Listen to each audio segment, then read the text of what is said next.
webcam because then it's better for things to be streaming. If we all turn off our webcams, very cool. Guys, it's me, it's the kid. I've got a lot to say on this hangout. We're probably gonna argue. I've got my cool original Doritos flavor with me and my crunchy coconut peanuts as well. And we have a lot to discuss. So on the template, on the mandates for this evening, actually, there's another thing I actually wanted to say as well. So what I put on the docket, which obviously you guys can see, but for the viewers out there, I'm going to talk about Barcelona getting beaten by Betis. 4 goals at the new camp. What the hell is going on there? Is Messi needed? We'll discuss that. Manchester Derby recap. I will put in my case to defend Mourinho, why he's still the GOAT. Henry. We're going to talk about whether Henry should step down as a Monaco coach to not damage. Relax, man. Let the guy talk, man. We'll talk about whether Henry should step down to not do any more harm to his legacy because Monaco are getting relegated to Ligue 2. And we will do a recap of the Champions League review, looking back at where we stand within the Champions League. Things are pretty interesting. And I'm going to take Neymar to task. So Tose, I'm glad they're here because I've got beef with Neymar. So, first order of business here. Let me put something out here, then we can then discuss. I like to make big statements. Should Valverde drop Messi for the benefits of Barcelona? Oh, come on, man. Oh, no. It's a simple question. Okay, can I wait. Can I back up my statements? Go on. In March, I've watched because again, I'm a proud subscriber to 11 Sports. I did the early bird thing, so I saved a bit of cash there. So I'm now subscribed to this for a year. So I've been watching Barcelona quite a bit. Their best performances so far this season has happened without Messi. So their last 3 games that they've had, the Cannibal has looked the best he's looked since he joined Barcelona, and the team has played the best football that they've played. Messi comes back, his first game back, they concede 4 Gs and lose to Real Betis. Real Betis, last time they were relevant, a guy called Fididi George used to play for them back in the 90s. That's the last time the Real Betis were relevant to the world. So that's a big loss. So all I'm saying is that connect the dots. Let's use logic here. I'll say this.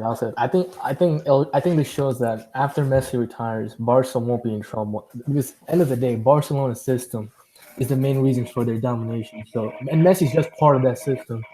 So they can still thrive without Messi. So it's not a big problem. But they shouldn't bench him because he's still Messi. So, but my thing though is that why do you think that there's an issue with Messi in this team where people play better without Messi? Look, yeah, you can make a statement. Yeah, you can make a statement that they play better without him. But end of the day, you can't bench Messi. Yeah, you can't bench the best player in the world because a worse player is going to be better, a little bit better. It doesn't make any sense. Messi has to play because he's the one that makes the most impact, far more than Suarez. So what you gain by benching him is nothing in comparison to what you lose by keeping him out of the team. You need to remember he scored 2 goals today as well. Yes, they lost, but he scored 2 goals. Yeah, you can't. So okay. So what do you think the issue is? Do you think that's people? Do you think the players at Barcelona they tweak their games in order to accommodate Messi? So why is it that they played so well? Like really, they played so well without him, and players have raised the game, especially Suarez have raised the game without him. There's more freedom, man. There's more freedom. When Messi plays, he takes the ball a lot. He has a ball on his feet too many times. So that's another reason. But the thing is, he's speaking. Right, cool. The reason why he's got the ball at his feet a lot because he can do a lot of things that most players can't do. And you can say that, the team didn't play well. Look at the other day against Inter Milan. Suarez missed so many chances. He missed so many chances. And like you can say, they play better with him or play better without him, but it just depends on the game. Some games they play very good with him. Some games they don't play good without him. So it's just like, you can't just judge it on one game. Okay. Let me bring in Dahir. So Dahir, what's your take on this? Yeah, I feel like obviously there are times when Barcelona do play well without Messi, but there are also times when without him they struggle. So I'm obviously more in the camp that they obviously need Messi. So for example, Barcelona did play against Spurs, and that was one of their best performances this season when they beat them 4-2. And who was influential in that result? Lionel Messi. So, oh damn, he dropped. So yeah, I mean, hopefully he'll be able to come back. Okay, forward. Your thoughts? I mean, it's pretty simple. You have to keep Messi in the team. You have to need Why? to find a way to. It's not that simple. Why do you have to keep him in the team if they just lost to Betis? Look, I understand that. I can hear something in the background. Whose thing is that? I hear something. All right, go forward. Yeah, so I mean, I understand that they are too reliant on him, and they need to find ways to. Because ultimately, it's quite simple for another team, and you know that they're going to just be focusing all the play onto Messi. So I do see that aspect of it, but at the same time, he offers way too much to the team for you to be even contemplating dropping him. yeah, I think they need to find other ways to maybe get Coutinho more influential on the side. Maybe obviously get Suarez back to his best form, but dropping Messi is just not an answer. Okay. So Dahlia, you're back. So just finish your point. Yeah. I was gonna say, obviously, there are times when they need Messi. Obviously, the Clasico result led us all to believe that they can play without Messi, but in the build-up, they always need him to create and fashion opportunities, because sometimes their midfield is a bit too rigid. And the reason why they lost 4-3 to Betis today, I mean, I didn't watch the full 90 minutes, but defensively, Barcelona have always been struggling, since the start of the season. Betis were literally hitting them on the counter-attack every time. So, and it was his first game back as well, so obviously he needs that rhythm. I mean, he still scored twice. So. Okay, Kadim. Yeah, I don't know. Like, I would always field the best team, and if Messi is available and he's the best player in the world, you need to field him. Of course, maybe like when he's injured for a longer time, maybe he needs some, or like the team needs some, like get back into the rhythm with him in the team. But overall, you need to make sure that Messi is in shape when the big games approach to win all the trophies. Okay, all right. Munzaha. Because the mic's not working. Red. Yeah, you obviously should never bench Messi. Like, you need Messi on the Wait, I think what do you mean by never? Wait, what does never mean? Okay. Well, like, as in, like, no. It's not like exactly never. Like, of course, there's gonna be scenarios where you can just sub him off. But I'm just saying, like, if you have Messi available, you should start him. Like, you have the best player in the world on your bench, like, or on your squad. You should definitely start him. But I think it's just that the other, like, when you play with Messi, it's easy to turn off because you have somebody with that kind of genius on your team, could create and score and do all these things. So I feel like the rest of the team just sort of lowers their level when Messi's on the field, and when he wasn't there, they had to step up. Like, where was Suarez today? Where was he against Inter Milan? He's been poor this whole season. He only had that good game against Madrid, and I forgot they had another match after Madrid where he played well. But aside from that, he's honestly been poor. And Messi did score 2 goals, so you can't blame the loss on him because he showed up. If they concede 4, that's not Messi's fault. Okay. All right, Tosin. Oh yeah. Well, in regards to the whole Barcelona thing, look, man, I just don't see how you bench Messi, because Messi's, as most people have echoed, they've already said, Messi's the best player in the world. So once you have Messi in your team, I just don't see how you can pull up to like the biggest Champions League knockout matches without Messi, like, as Barcelona. That just doesn't make sense. So yeah, that's pretty much all I have to say on that. Okay. Another big game. Now, this for me, I believe, is the match of the season.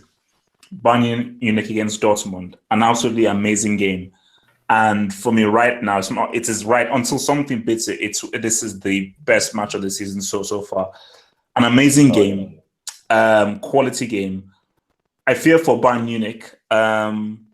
Dortmund looking pretty good. So I'm going to go to the Football Hot's unofficial Bundesliga correspondent, Kadim, who I'm hoping is not sleeping, to give us the lowdown on this. So is this Dortmund's season, or do you think that Bayern Munich can end up winning the league yet again, or do you think Dortmund can actually do it this season, Mr. Kadim? Kadim? Okay, he's out there, man. So yeah, so look, basically for me, the biggest thing that I saw from this game was Marco Reus, because Yep. my argument is that this guy, he's one of the best attacking midfielders in the world right now. If this guy was fit, he'd be one of the best in his position easily. For what he does, breaking from midfield, he's easily one of the best. So let me start with Mane. What do you think Dortmund can achieve this season after their win over Bayern Munich? I mean, I think this year they have more of a chance just because Bayern, the manager is not really proven. Their core essential players, Robin, Ribéry, all those players is in the decline. So I think Dortmund have a lot of young players that are rising up and they're gaining more and more. So I think they might actually win Bundesliga this year. I think so. I think it's possible because Bayern are not as sharp as they usually are. So yeah. All right, FG. Yeah. I think it depends on Bayern, to be honest. If they sack their manager right now and get a proven manager, wait, easy, relax. Wait, what? Sack him now? Yeah, you might as well sack him now. And if they get a proven manager, like an experienced one, and they can just come back and get those results, because I trust Bayern more consistency-wise over Dortmund. So I think it's still too early to tell who's winning it. All right, A1. To be honest, it does depend on Bayern as well, but at the same time, I wouldn't be surprised if Dortmund win the league because they've actually got a very good quality depth as well. And I don't know if you've noticed, sometimes Champions League games, they usually switch around the team, so players are playing more, and the competitiveness within the team is very good as well. And it's very good that they were like 7 points clear now, so it does depend on Bayern Munich, their manager, which I don't know if they will or not, because that'll be another season when they sack their manager again. But it depends on Bayern mainly, but I think Dortmund can do it. De Gea. Yeah, I just want to say it was a really incredible game. I do echo your sentiments that it was actually game of the season. Before this game, I wasn't sure whether Dortmund had what it takes to win the Bundesliga, but after watching it, I can now say that Dortmund have a great chance, obviously, because their style was just so, it matched up very well against Bayern Munich. Every attack, literally every time Dortmund went forward, they looked like scoring. And even though I thought maybe for the first hour or so, Bayern Munich played better, but then their energy levels dropped, and each time, even Sancho, if you noticed in the first half, he was ineffective, but in the second half, he found more space. And with regards to Marco Reus, I'm not really surprised he's playing this well because if you remember earlier on in his career, he was coached by Favre at Gladbach as well. So I think he always plays well for Dortmund. Out of him. Yeah. All right, forward. Plus, they haven't lost. Yeah. Well, yeah. In the league, yeah, but only one lost the whole season. Forward. Yeah, I mean, I'm being very impressed by Dortmund. I have to say they obviously spent shrewdly in the summer. Obviously, Wirtz has been an amazing signing. And one person who's really impressed me has been Hakimi from our left back. I think he's been an amazing fullback so far, probably one of the best in Europe. And to the point of whether they can win the league, I mean, it comes down to those last few games where the pressure's going to be really on. And obviously, they've got a lot of younger guys and a pretty decent squad depth, but they're going to really be depending on their experienced players. So the likes of Royce, Piszczek, Goetze to a degree as well. So maybe whether they can really handle the pressure in moments like, let's say, Liverpool did in 2014-15 when they kind of bottled it under the pressure. So it'd be interesting to see if Dortmund can really keep it going in those last few stages when the pressure really hypes on. All right. Muntaha, is your mic working there, Muntaha? Yeah, mic working. Can you hear me? Yeah, can you hear me? So Dortmund, do you think this is their season? What do you think they can achieve this season, both in Europe and domestically? Domestically, they are winning Bundesliga this season. For sure. Whoa. What makes you so sure? No, because look, if you will see that, like the way they have defeated Bayern, they came back, and their like determination and all those things considered in this game and this league as well, and the way they defeated Atletico Madrid, it's not easy task to beat them 4-0. Doesn't matter, it's away, but they look sharp for me, and they can win Bundesliga. And for UCL, I can say that they will go deep into this tournament. How far? Quarters max, semis max? Quarterfinal, I guess. Damn. Okay. Red. Yeah. Sold on them. I was very impressed by how they played against Bayern, but like last year they were ahead in the league and they were top, but then they got exposed and they fell apart.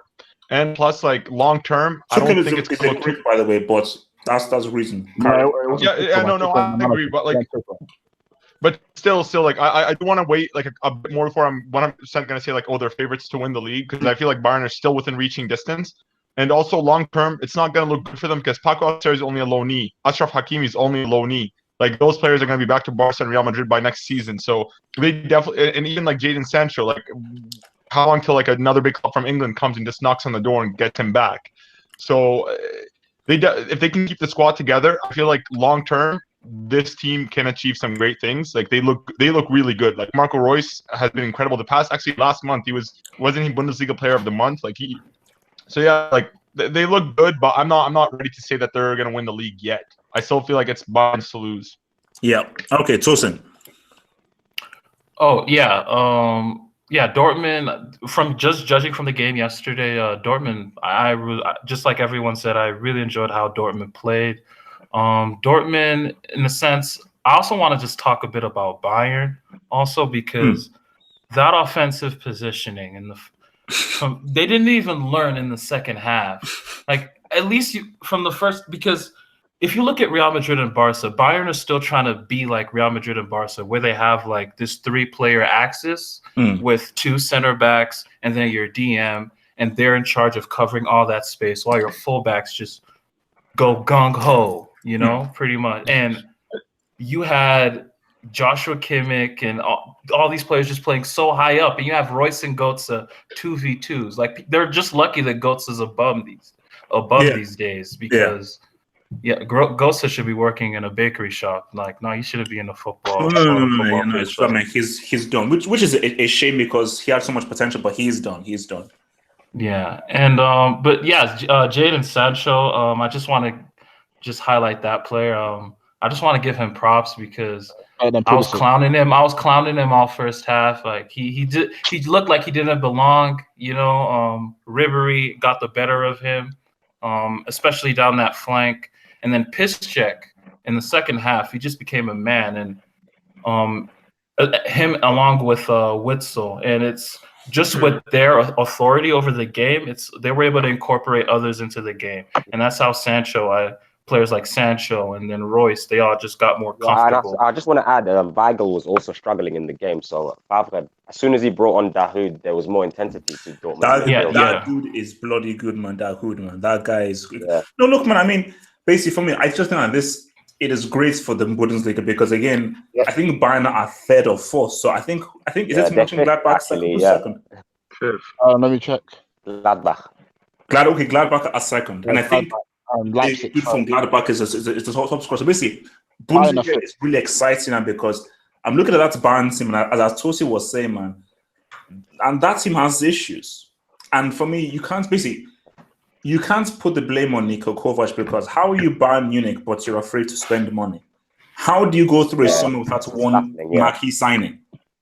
It's true, but they want and honestly, Thomas Muller was signed ages ago. He wasn't signed this summer. Was signed. So see, you're Bayern Munich because of some principle or ethics.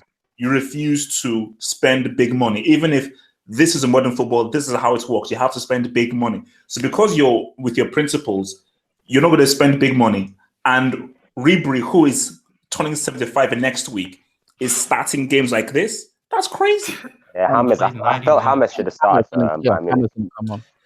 I mean, look, man. Look, for me, there's James for Colombia and there's James for club football. James for club football, I don't know who that dude is. James for Colombia is arguably a tier 2 player. Or these are 2 different dudes, though. But for Dortmund, man, do you know what I hope? I hope those bombs called the financial fair play do their job. There has to be a culture that says, let these dudes keep these guys. Yeah. Let the teams like this keep these flipping guys. Because imagine if Monaco kept that team. Imagine if Dortmund kept that team. We have a better Europe.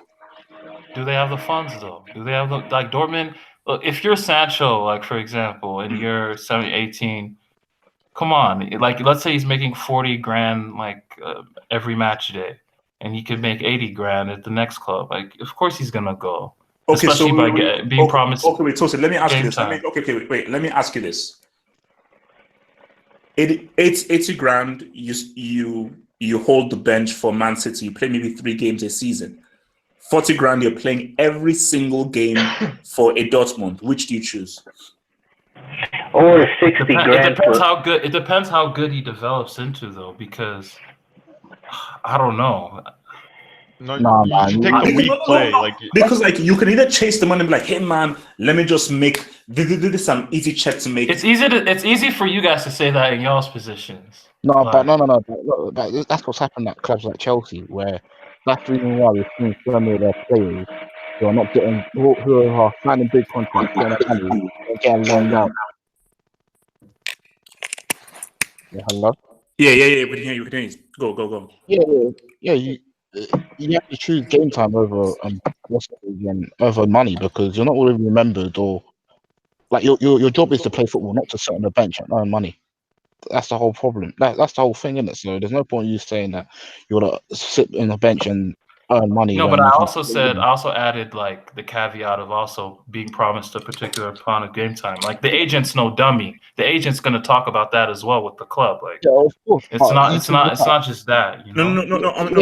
But the fact is that you have an example like Malcolm, who he came in really happy, and now he's thinking of moving in January because he's hardly had that much game time. So people can promise you and say, "Oh yeah, we can give you this amount of game time," but I don't know. There's a contract where like an agent or a player can sue a club if they don't promise you a number of games. And it's all at the behest of the manager and his tactics and the strategy and what he wants for his team. No, there are though. So there's no contract that says you must play my guy for this amount of games. No, that's not how it works. But they do have that. No, they do have that. Yeah. There are specific clauses like that. For example, with Arsenal and Oxlade-Chamberlain, if he comes on and he plays the last 20 minutes of the game, Arsenal have to pay. And like that, and those minutes accumulate to like a certain number. Arsenal have to pay 20 million. They have to pay 10 million. Is there any contracts that states if my player doesn't play at least 20 games a season, I can sue the club? Yeah. There is HH. There's actually roles where you could pick a role for the player. If he's like a rotation player, like they usually negotiate beforehand. Like they say if he's a rotation player. These things they're well detailed, man. They're these contracts. Okay, then fair enough. If that's the case, then if you're a player, man, what all that is happening, bro? Okay, good. Spacey, if you're a player, then so someone like a Sancho, because for Sancho to now go back to Man City now would be a freaking dumb idea. It would be flipping stupid. And if I was Sancho, don't go back to Man City ever. Stay in Dortmund. I don't think he's walking back. No, he's not walking back. It depends upon the player as well. On Looney, like what happened to James Rodriguez. Yeah, James Rodriguez does it even have to be City? It could be another club in England. Or, this is such a perfect fit for him, and he has gotten into the England team because of what he's doing for Dortmund, and their style is so specific, and I'm not sure. The only other team that is similar to this kind of style is what Liverpool are doing. But even how Liverpool have been playing this season is not even similar to how Dortmund are playing. So once you find a team that suits your style so well, that's actually doing well, stay in that team. Why risk going to another team or going back to England because you like England, and then you go to a team where the system doesn't work and now you start to decline and you then lose your place? So it's very dumb. But look, guys, we're going to move on. The Manchester derby. Okay. Now, let me just start by saying this. Was anybody surprised by the result? Yeah. No. Because we were easy. Who said yes? Who said they were surprised by the result? I said it. I was expecting a 6-1 at least. I knew he was going to say that. That's good. That was good. Oh, okay, no, look. Listen, this is my thing very simply here. Okay, can I ask a very simple question? Just a very simple question. How do you think Guardiola could win the Champions League with the 2004 FC Porto team? Simple question. No, that's a pretty new thing. Simple question. Do you think Mourinho can do football? Do you think Mourinho can revolutionize the game like Guardiola did? I don't think so. He already did. He already did, man. By what? Exactly. Parking the bus is not the same thing as who got 100 possession. points? Who got 100 points first? Didn't Mourinho do it What? with Real Madrid first before Guardiola? What? Didn't Mourinho win a treble without Lionel Messi with Inter Milan? How is that revolutionized? No. In terms of But it's not. no, he did. One at a time. Because It's not a Guardiola's technique as well. Guys, chill. One at a time. Because if we talk at the same time, nobody will be able to hear it when we put this stuff on YouTube. So hear what it's saying. Hey, where's this noise coming from? Forward. There's a noise. Turn off your vacuum. Forward. Turn off. Okay. There you go. Yeah. Look, I don't know why you're vacuuming at this time of night, man. But so let me, and I don't want to ask any questions as to why you'd be vacuuming this late at night. I'll start with Mane. Your thoughts on the game, because let me just ask it, begin with the question. Is there any point in playing any more Premier League games because this City team are too good? And the thing that is scary is that they got to 100 points last season, and they've improved upon last season. Is there any point when we already know who's going to win the league this season, Mane? I mean, it's still too early. Liverpool are only 2 points behind, and they still look good. Crap, man. But even then, you know how the Premier League is. It's only 2 or 3 bad games, and you're back in third place. But Man United is in 8th. Let's not talk about that. But City, I think it's just going on and not slipping up when it matters. That's all that I care about right now. It's just keep at it. But I'm also interested now in the Champions League, because with doing this well in the Premier League and not translating to the Champions League, that's be a failure of the team this season if that doesn't happen. But going back to the Mourinho thing, I mean, first milking the Porto thing like that, Rafa Benitez's Liverpool was a worse team than that Porto team, and he did win Champions League, but he doesn't milk it the same way Mourinho. Oh, that Porto. It happened once. He was lucky. Good for him. But it wasn't that big of a comeback. It wasn't a miracle. Money. Relax. You don't have to be a hater. Wait, just tell them the truth, man. It's very simple. You don't have to be a hater. You know, you can like Mourinho and still exist in this world. You do realize that, don't you? True. But I think, anyway, Man United at 8th, they should just stick with him anyways. That's what I think. And also, very briefly, sorry to cut you off. Andy Herrera is a brick. Finish, man. You can finish. Just realize that. Yeah. So United they have a lot of problems. They lost their flair. They'll never reach back to what they were when Fergie was there. So they should just get used to being a mid-table club like Tottenham, because that's their future for the next 20 years. So God. All right, FG. Wait, what's your question, man? So basically, Man City is there any point in playing the Premier League anymore with Man City being this good, or do you think there's a chance that someone can actually stop them and pip them to the title this season? Yeah, I think they'll win the league, and it should still go on, because who knows, they might go for another 100 points. So it's worth watching it. Oh my God, man! Wow. All right, A1, is the league done? Is it finished? It depends on Man City how far they go in the Champions League. Because if they're going deep, and they want to still win this league, it's going to be quite difficult then with Liverpool behind them and whatnot.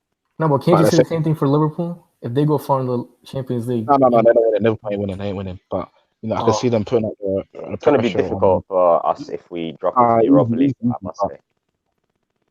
Yeah. Oh, okay, all right. Dahir City, do you see anybody stopping them this season in the Premier League? If anyone can, then we can. But I can't say it's over, because the thing is with City, it's only 2 points. But once the gap starts becoming 5 and 6, that's when I will agree with most of you. Okay, wait, Dahir, let me be real. Too early. I mean, let me just keep you on the line. I'm very impressed by Liverpool's consistency so far, and we knew this was always going to happen from the beginning of the season, that the only team that can match them are Man City, and the only team that can step to City and beat them at their own game is Liverpool, because Pep has admitted that the team that he fears the most is Liverpool. Yeah, that's true. But my thing about this is that Liverpool aren't playing their game from last season. They're not using the gegenpress, and they're not as ferocious as they once were. Let's see how things goes. But again, as you guys said, mathematically, 2 points is nothing. Yeah. 2 points is nothing. Like 5 points is nothing, but 2 points is really nothing. But my argument is that, here, looking at how well this team is playing, do you really see how these guys can even enter any kind of rough patch where they draw 2 games or they lose 2 games when they're playing this well? You know what? Watching City right now, it's almost impossible to see. From our point of view, we obviously have to change our style back to what it was last season, because you are right. We're not as exciting to watch. We're not pressing high, but I feel like the key. Yeah, we're winning, which is good, and the defense has improved. But I feel like the key is to start Shaqiri more often, because even though we beat Fulham today, which is really, I mean, they are the worst team in the league. Horrible team. You can see there's a link between midfield and attack once Shaqiri plays. So I feel as though if he starts more often, and maybe we can get Navigator in the lineup, then you'll see more progressive football. Whereas before we were a bit more pragmatic, and we were still getting results, but you can see it was only a matter of time until we started to draw games and lose games, like that period we had when we played Chelsea twice, Napoli and City. But I think if we can keep up with City at least until January, that would be an achievement. Okay. All right. Hazem, first of all, Hazem, before you answer this question about City and the league, I'm gonna talk a little bit about the Serie A, because I remember we had a little arguments about you saying that the Serie A is competitive, and I actually want you to make a public apology after you talk about City. I want you to make a public apology after that crap I just witnessed between Juve and AC Milan. But before we go there, Hazem, City, have they already won the Premier League? Can anybody stop them from winning the league? All right, Hazem's mic is not working. Muntaha. Yeah, City are winning. Yeah, City are winning this season EPL, man. No doubt in that. But if they will keep up with this Liverpool, like if Liverpool try to close the gap and try to be as much as close to City, so they can give some tough time to City. But I don't think so. Like Liverpool is winning this season. Sorry, it's all over like Premier League. Man City, man, in Premier League. So they are winning this. Red. Yeah, man, it's really hard to go against Man City. I believe Liverpool might be able to do it, but no. Like, I think City's been through 4 of the top 6 teams. They only have Chelsea left, Man City. That's it. And they pretty much have a perfect record. So it's very tough. And you could say the same for Liverpool, because they only have Spurs and Man United left. But still, like, those are 2 risky games. So I don't know, man. Like, it looks like it might be just to see if City can go unbeaten. That's what's left for the league. Yeah, I agree. I just want to add, even in the hypothetical world, if we were 6 or 7 points clear of City, hypothetically, with about 3 or 4 months left of the season, I would come on here and tell you that, like, the league is far from over and they could still catch us. I mean, that's how much experience they have of doing this. So, yeah, like, to already be 2 points behind it. Yeah. Today, De Bruyne and Gundogan didn't play. They didn't play. Like, I didn't watch the game. As soon as I saw Pogba wasn't even on the team sheet, I switched off. Gundogan played. No. He came on in the second half. He scored. Yeah. But like, even then, to have a player of Gundogan's quality on your bench and to bring him on in the second, who did Mourinho have? He had nobody. Like, Pogba wasn't even on the team sheet. Like, that was it. Like, as soon as I saw Pogba wasn't there, it's his team, though. Who told? These are his players that he chose himself. But mine. Yep, it's his team. It's different, because like look at the difference between the owners of Man City and the owners of Manchester United. The owners of Manchester City are investing in the club, they're investing in the team, they're investing in youth. The owners of Man United are literally making profit off of them. Stop blaming the same owners were there when Fergie was winning. Now, unless they want to lose. Wait. Fergie had full control of the club. Fergie had full control. Mourinho didn't have full control. Okay, Tosi, City. Can I stop Man City did this season? Oh yeah, I'm not really gonna say much on that. I'm on the same boat as Red. I didn't even watch the game when I saw Pogba wasn't even gonna play. So, like, what was the point? City are running away with the league. Liverpool, a club that has never won the Premier League ever, gonna challenge them? Please. No, but Wow, man. I mean, well, look. I mean, the thing is, my the thing thing is, is that yeah. I believe that if let's paint a picture. If Man City gets to 100 points again, we're gonna. So if they go back to back 100 points again, break even more records this season, we're gonna have a lot of questions. And I think that A1, I'm sorry to say this, we may have to question the Invincibles then. I hope. Wait. I Last hope. Let me ask City you. team, they were already better than Invincible teams, man. Yeah, I hope. Let me ask you this. Let me ask you this then. What? If Pep Guardiola in Man City wins a treble, will you finally admit he's the GOAT? Will you admit it? He's at least better than Mourinho. Will you admit that? If he wins the treble? It depends in what manner. It depends on the manner that he. Oh, really? Dude, No, it's simple because Treble with City. The best treble I've ever seen is still 2010 treble. That's the one of the best. That's not true. The most dominant treble I've ever seen was Bayern Munich's treble. That's not true at all. That's the biggest treble. Wait. That Inter treble. That you do know the Serie A was completely garbage back then, right? All the teams. No, back in 2010. No, bro. Back in 2010. Inter won 5 Serie A's in a row, man. So let me get this straight. Barcelona with 10 men. Very quickly right now, because I'm not sure whether Hazem's mic is working or not.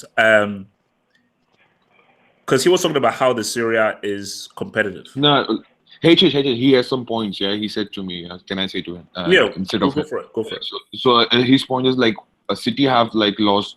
United have lost to City today, 3-1, and you're talking about competitiveness. So this team, this Milan team was playing with Milan B team, yeah. And in fact, this was the first game of Higuain after injury, yeah. So you cannot just say that Juventus literally dominated them. I can give an argument. Look, Juventus. If a full strength AC Milan are going to beat Juventus. Wait, let me tell you something about Juventus, man. We are completely garbage. I mean, watching Juventus week in, week out is pretty much cancer, basically. Like this whole Allegri ball. I mean, the pain I have to go through to watch this. No. But actually, whatever you say, they want to be playing at the fully high level, but they're gonna when they win this thing 8 times in a row. No, but isn't that a problem? No, but thing is, it sounds like they're winning every game easy. It's like mostly 2-1s and 1-0. Every game sounds like so easy. But still, Juventus have won this thing 7 times. No, but you know what exactly? You know, back in 2007, 8, 9, United won 3 times in a row.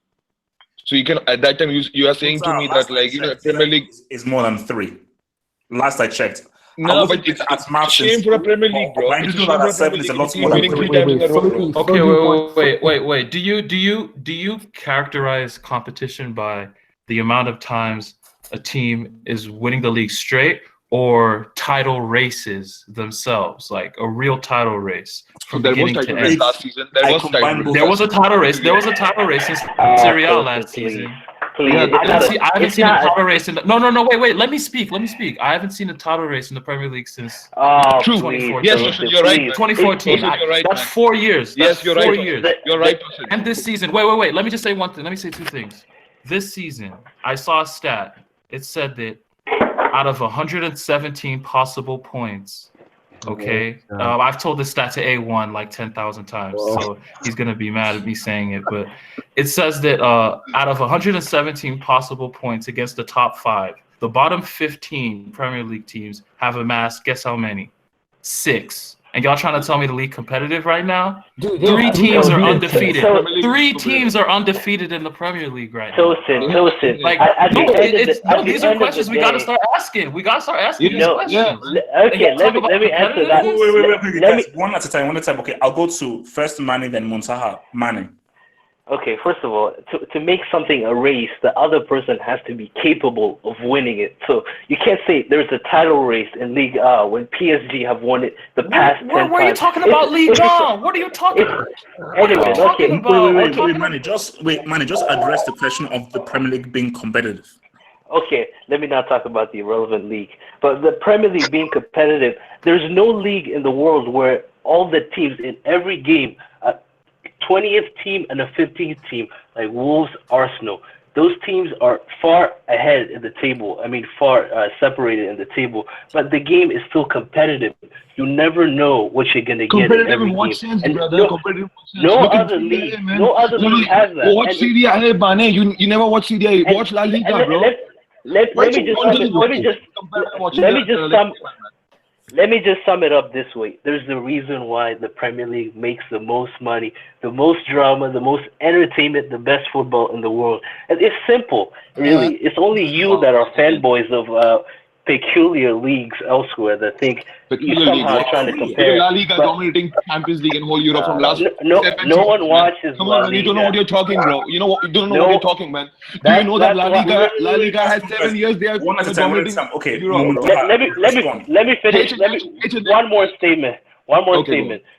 There is a reason why those leagues don't make any money. Nobody's interested. There's no competition. So that's all I gotta say. More race than English Premier League, man. Look at the Real Madrid net worth, man. Look at the Barcelona net worth. Forget about that, yeah. This team, La Liga. Watch La Liga this season, last season, yeah. Before that, watch Serie A from last 3 seasons. In Premier League, Chelsea won dominatingly. Before that, City won this what do you call EPL dominatingly. So this is not a competitiveness. This is not a competitiveness, guys.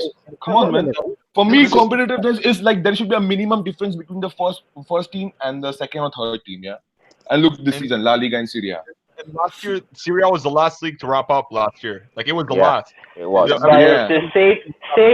same team won, though. So, I mean, it doesn't make any difference how long it takes for them to win. Let me respond to that whole thing. Now, don't treat me like a fool. So people will say, no. The Serie A only ended with 3 or 4 games to go. So it still shows that it's like a competitive league. But at the end of the day, everyone knew. 7 times in a row. I've never experienced that before. The most I've seen was 3, which was obviously United. I've never seen a team win a league 7 times in a row. 7 times in a row. That's insane. So, but just wait, easy. So think about it. Unless you're stupid, unless you're seriously thick, would you put a single penny or a single cent on anyone apart from Juventus winning the Serie A this season? It doesn't make any sense. You do know in Fergie's 20 years time, he won the Premier League 13 out of 20. 13 so times, I don't know. So the Premier League was never competitive back then. Yeah, no. But did Fergie win the Premier League 7 times in a row? No, but exactly. So basically, the point is that obviously he's had many intervals. During Fergie's time, it wouldn't be smart to bet against United with Fergie, but you would still say, you know what? Maybe you could, if somebody puts money on someone apart from a Fergie United, you'd be like, well, who knows? You could get lucky. Maybe you put the money the year that Wenger won it with Arsenal, or maybe you put the money that the year that Man City won it with Pellegrini or with Thingy. But when a team has won it 7 times in a row, and in this 8th season, you say, you know what? I'm going to put some money on Inter this season, on Napoli this season. You're stupid. You've got to be stupid. Because that makes no sense. The numbers are against you. But, can we... Juventus, man, I know FG says that they stink, but Juventus would beat a lot of teams. Well, can I say something to this topic? Yes. First of all, I have to say that I have to do an announcement. Oh, God.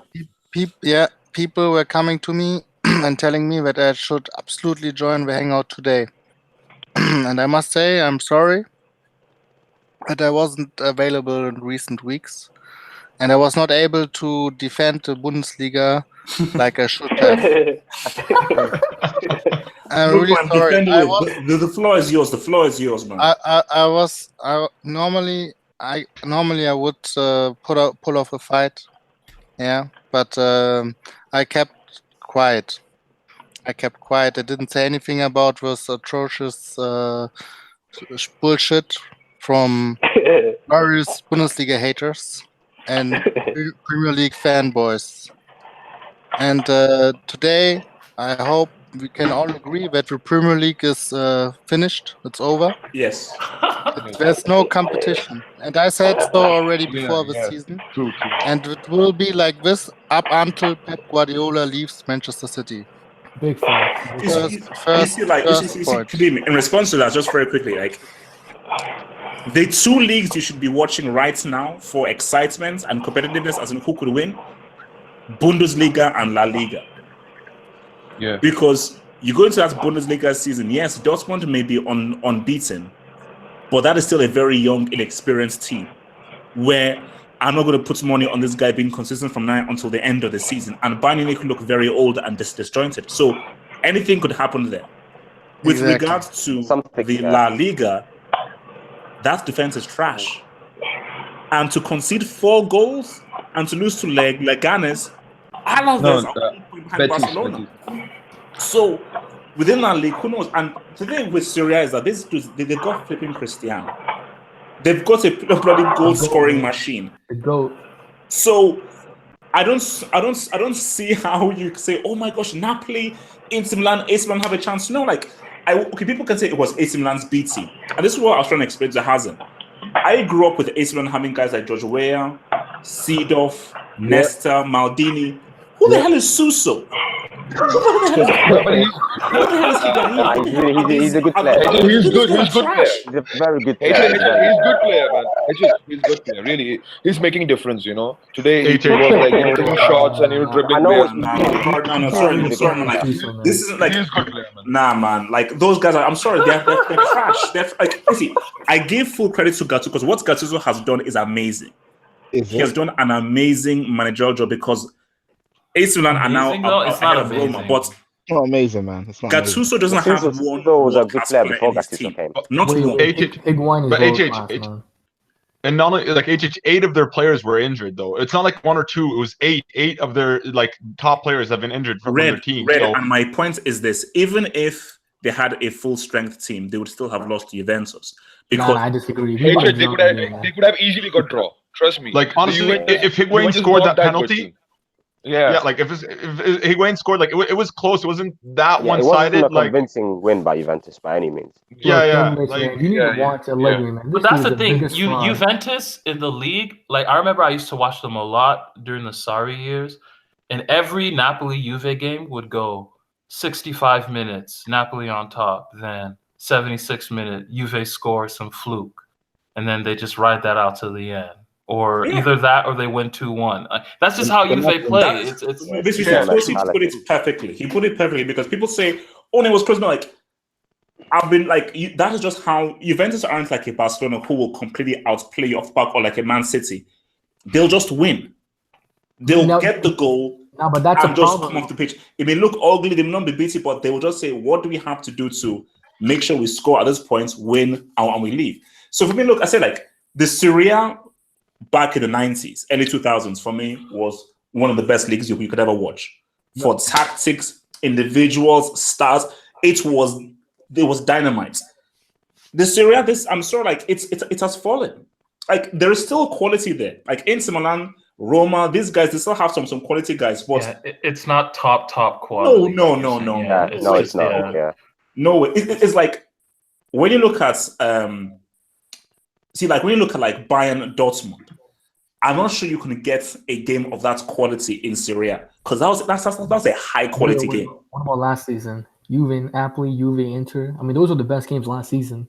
Yeah, Juve Napoli was one of the best last year. No, that's true. And even the Milan Derby games were good. But basically, what I'm saying is that like the Syria, there is still some good stuff there, but it has fallen from what it was greatly. It has fallen from grace greatly. And like right now, if I'm saying right now, something interesting is happening in La Liga right now because I'm not sure whether Valverde has figured out how to fit Messi into this team, and defensively they're a mess. And it seems as if Barcelona just are not as invincible as they once were. And dare I say, people talk about what would Barcelona do without Messi. First Xavi left, now Iniesta. So people really need to think about just how important Xavi and Iniesta were to that team. But weren't we saying Barcelona were one of the Champions League favorites a few weeks ago? Everyone was talking. I still am. Like I also remember, like sometimes Real Madrid can tell you this. sometimes your league form can be very different from a Champions League form. I do feel that this season, I'm not sure what's going to happen in La Liga. I really don't know. Champions League, Yeah, I'm still going to back Barcelona. Although a Barcelona-Man City game would be very interesting. Double H. Yeah. Another thing I wanted to add. Like a week ago, we had a huge TV documentary here in Germany about football, UEFA, and apparently there's evidence, there are emails where it is written that Manchester City. Der Spiegel. Der Spiegel. Yeah. And Manchester City and PSG both were violating the financial fair play. They ain't gonna do nothing. They're not gonna do anything. Let them talk. And they were doing it via evaluating sponsoring contracts. They say they were worth like 200 million, where they're actually worth like 2 million. And those information were evident there to see for the former UEFA president, Infantino. And Infantino himself was changing those facts and data and was passing those two clubs through. So now I have a question for all those Premier League fanboys out there. So do you really feel that your Premier League is so strong? And by strong, I mean that they are strong in UEFA coefficient, because Premier League in itself is like shit anyhow. There's no competition. That's evident already. So do you feel that the Premier League is so strong by a single club of yours violating UEFA fair play? Okay, wait. It's not official, man. It's not official. And let me just make this point clear. I have never said that the Premier League has the best quality. I've said that the Premier League is the most exciting league. For excitement, it's the Premier League. The league with the best quality, in my opinion, is La Liga. Yeah. Top to bottom, the best quality of players, of best technique is in La Liga. That's just a fact. It's a simple fact. The more boring league. But what you're saying? Wait, chill, man. Just chill. So Premier League just get busy for excitement. The quality of football isn't great. It's not great. But for excitement, you roll with the Premier League. But to respond to Kadim's point, it is what, like, when I read that report about City and PSG, everybody knows this. This isn't shocking. You know, and I'm still going to release my video about the Super League, but does that change the viewpoints of the Premier League and Man City? Not really, because can I just say something? As a PSG fan, FFP is just bullshit. Like, why was FFP put in place? To prevent a Leeds United situation where, you know, a club pretty much overinvests past their financial capacity. This shit ain't happening. This shit ain't happening to City or PSG or all these other clubs that have some form of, I guess, oil money backing it. Football's gonna attract money, guys. Just get with it. Like, get with the times. No, but the thing is, you're breaking the transfer market. Like literally after PSG's transfer of Neymar. What do you mean breaking the transfer? You're bro. Look, how many times did they break? How many times did Real Madrid break? 60 million. Wait. Okay, toast it. Bro, wait. Look. You guys need to understand. Let me ask you one thing. Easy, just chill. I obviously know that you understand the American sports model and so forth. And within the American sports model, there's a thing called a salary cap. Now, that can't translate exactly for football. But the whole point of a FFP, in a sense, was let's try and create some parity and a bit of a transfer cap to try and, you know, get things equally. So if you have a point where a club can spend ad infinitum without any regulations, it's tipped the whole balance of competitiveness. But if we have a thing of where, you know what, there is a certain cap that all clubs, especially the elite clubs, have to adhere to, a certain number of players you can buy, a certain number of amount of money that you can spend, Therefore, it means that you have a bit more competition and a bit more parity. So you saying that, hey man, you buying Neymar for 300 million, I don't know, it screws up the whole market. It screws everything up because it has a domino effect. Madrid buying Bale for that world record fee at the time, 80 million. Exactly. The same thing. We sold Di Maria, we sold Kaká, we sold multiple players. We couldn't just drop that money. We had to sell. We've sold players. We've sold Pastore. We've sold Yuri Berčić. Obviously, these are not the same names, but we've sold players. We've offloaded players as well. Like it's not just every player. Every club's gonna offload players. You offloaded complete and utter $400 million you spent. Look, it all boils down. Look. Wait, you guys remember? Wait. Let me just say. You guys remember when Shevchenko went to Chelsea? Yes. Translate that to today. That's like 150 million. Like that. Like you guys need to incorporate inflation into. You guys need to factor inflation as well. No, because there's no way that for 10 years that's how much inflation is. It goes up. Yes, it is. I looked it up. About 116 translated to today. You know what it is. You know, guys. You know what it is. Actually, I predicted this 2 years ago, and people were laughing. I told you guys at some point, Real Madrid and such clubs will not be able to compete with Premier League money and that's PSG it. They're salty. Money. We have the two most coveted superstars in the world, and Madrid, the La Liga is salty. They're salty. Exactly. No, it's not just Madrid. It's like even Bayern can't spend anymore. Any other club can't spend because like you're gonna have to spend 60 million on Richarlison. I'm sorry, that's not happening. Essentially, they're complaining because now the table has been turned. Money. It doesn't mean that money. Let me finish. One at a time. So Manny, finish your point. Then I'll go to Muntaha.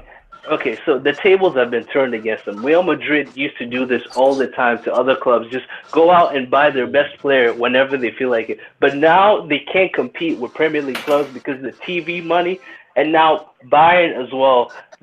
They can only spend 40 million a year on a big signing, but that these days and they would only still buy. Wait, Let me finish. Yeah, sorry. After you, Mane. Sorry. Okay. So basically, I'll go to Mane, Muntaha, Red, then Toto. So remember, one at a time. And then Kadim. Okay, Mane, finish your point. So the old guard, such as Bayern, can only spend $40 million, which buys you Ross Barkley on loan. And now they're complaining because they're complaining because Man City has found ways to go past traditional ways. You have to build up a club financially through sponsors because the owner can essentially make his own company and pump money into the club. So they're mad because there's a loophole and they can't compete anymore with Premier League clubs. But they have to get used to it. That's all I'm going to say. So. Okay, Munzaha. Mane, my point is for you, for Real Madrid, Barcelona, and Bayern Munich, you're saying, yeah? First of all, this team doesn't need to spend 200 mils on, a player like Neymar or a player like Hazard, yeah? Because they have rational thinking, rational ability as well, okay? What? Second, shut up, bro, A1. Yeah? No, let me, because I didn't interrupt you. Relax, dog, relax. No, listen to me, yeah? Okay, I'll take it.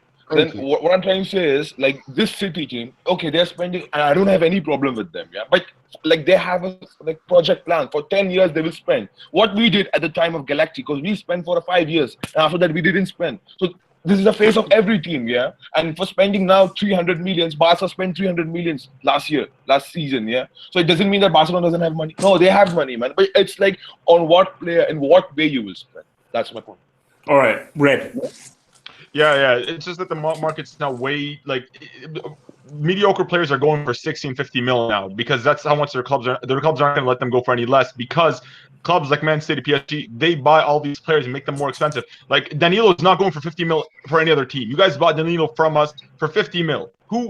Danilo's crap. Yeah, how much did they buy Danilo? Wasn't it 50 or 40 mil? It was like 24. It was like 20-25, not 40, man. Even then, that's way too much. Yeah, it was around 24 million. Listen. Red. Even then, you have a lot of players that are being overpriced, and we can't compare this to American sports because in America, the NBA only has a roster of like 300 players. You can't compare that to world football where you have 5 or 6 different leagues competing. like in the Champions League. You can't compare those teams. You have to have we don't have to introduce a salary cap because I don't think we should limit these players from what they should make. But we should definitely like monitor these clubs. We can't just let them spend willy nilly, so we don't have another Leeds United situation, which is going to end up eventually happening. It's going to end up eventually happening. Okay, Tosin. Oh yeah, just a response. Yeah, Mane was talking about like a club like Madrid or La Liga. They have no fucking grounds to stand on to be the arbiters of ethics, of how to fucking talk about ethics to all these other clubs, okay? Because a country owns your club. They've been accused. No, one at a time. They've been accused of just as much foul play. Like look at the Inter. We've heard about the Inter situation when Mourinho had to leave Inter. Perez is in the limo with Mourinho while he's still under contract as an Inter manager. We heard about the Zidane thing that happened where they contacted Zidane with the paper, with the written letter on a napkin or something to Zidane through Perez. Like they've done these. They've been involved in these kind of things before. And PSG, prior to Neymar and Mbappe, when we had our wait, let me speak, dog. Chill. Prior. Finish your point. Yo, prior to what we had, Neymar and Kylian, which was obviously a 400, which was a 400 million, which I understand was a 400 million euros investment. Prior to that, we spent, our financial situation was very stringent, and we remain stringent financially. Like the players that we buy, we don't go over 20 million. So this talk about the market is inflated. The players that we've bought, we haven't gone over 30 million. So I don't know what world y'all are living in. Like, okay, Kadim. Okay, so first of all, so Tosin, it's totally bullshit. I'm talking as a Bundesliga representative here. Of course, you love Der Spiegel. You guys look at Der Spiegel as God. Let his man talk. You have your floor. Okay, it's Kadim's floor now. Football is every league. There's some gray. It's like lots of gray area. You know, that's for sure. There are always like some. It's business. You know, like business is always a bit dirty. So that's clear. But when the president of the UEFA sees evidence that two clubs violated this financial fair play rule, not by getting money from innovative TV or some TV money or something, but by fixing the books. It's a totally different story. And are you trying to assess? Wait. Can I ask one question? Like Premier League, for example, it's okay if I get more TV money and everything. This is fine. But on top of that, you have a sponsor like Emirates, who's giving them more money than allowed, which is like which is a problem. So I don't have a problem with Premier League making more TV money or anything, but this. Like if you have so much TV money, then there's no financial fair play violation. So, but there was financial fair play violation, and there was evidence. And this is the problem. Like Premier League in itself always had a little bit more TV money because it's marketed globally much better than Bundesliga or it's a better product. There's no discussion. On the other hand, Bundesliga and La Liga doesn't need to pay the same amount of wages or transfer fees because they develop the players themselves. So it's not just like some circus league like Premier League, you know. Premier League is like, you can imagine, it's like in US or Saudi Arabia or China. People go there to make money at the end of their career, you know. Like when they want to win Champions League titles, they don't go to Premier League team. But this is another discussion. This is a totally different discussion. You sound a little salty. No, but wait. Look, Kadim, can I ask Kadim a question? Kadim's just mad. He's just mad because the Bayern collections can't make enough money. Spanish- To compete. No, look, guys, I'm out, man. I'm out.